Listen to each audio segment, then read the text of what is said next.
Gara-gara Napoleon terkena batuk, 1.200 orang Turki jadi terbunuh.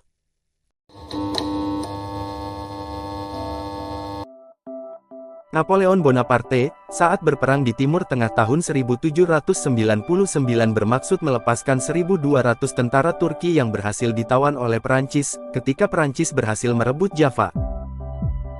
Saat itu Napoleon sedang terserang influenza.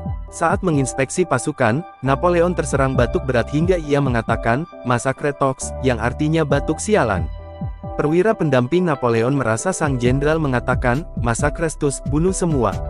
Akibatnya, seluruh 1.200 orang tawanan Turki itu dibunuh. Hanya karena batuk sang jenderal dan kuping perwira yang error, 1.200 nyawa melayang.